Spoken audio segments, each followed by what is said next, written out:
حدیث مبارکہ میں ایک واقعہ ملتا ہے کہ ایک آدمی کی ایک نیکی کم پڑ جائے گی اور وہ معاشر میں چھان مارے گا، ہر بندے کے پاس جائے گا، رشتہ داروں کے پاس بھی جائے گا، دوستوں کے پاس بھی جائے گا، حتیٰ کہ اس کو اتنی خوبیوں کے باوجود ایک نیکی کوئی بھی نہیں دے گا تو وہ آدمی بڑا پریشان ہوگا۔ اسی پریشانی کے عالم میں وہ لوٹ رہا ہوگا کہ اسے ایک آدمی ملے گا، وہ پوچھے گا تو کیوں پریشان ہے؟ وہ عرض کرے گا کہ بھائی مجھے ایک نیکی کی ضرورت ہے۔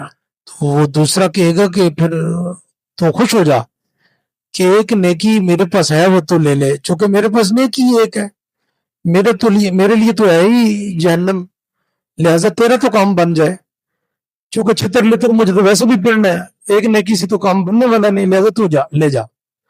تو یہ بندہ خوشی خوشی بارگاہ خدا بندی میں حاضر ہوگا اور عرض کرے گا بار الہ مجھے یہ ایک نیکی مل گئی۔ تو اللہ رب العالمین جاننے کے باوجود سوال کریں گے کہ یہ کس نے دی؟ وہ عرض کرے گا فلان ہے، فرما لے آ اس کو۔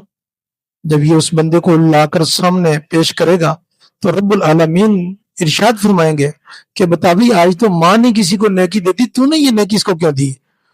وہ عرض کرے گا بار الہ میرے پاس تو پھر نیکی ایک ہی تھی، تو میں نے سوچا کہ چلو یہ اس کے لیے تو نجات کا سامان بن جائے، میرے لیے تو پھر ہے ہی جہنم، تو اس لیے میں نے اس کو نیکی دے دی۔ تو رب العالمین فرمائیں گے ترید ان تکون اجود منی، کیا تم مجھ سے آج زیادہ سختی بننے کا شوق رکھتا ہے، مجھ سے بھی زیادہ سخی بننا چاہتا ہے؟ ایسا کرو تم دونوں ہی جنت کے اندر داخل ہو جاؤ۔ تو اللہ تعالیٰ کی رحمت کا کوئی بشر احاطہ کر نہیں سکتا۔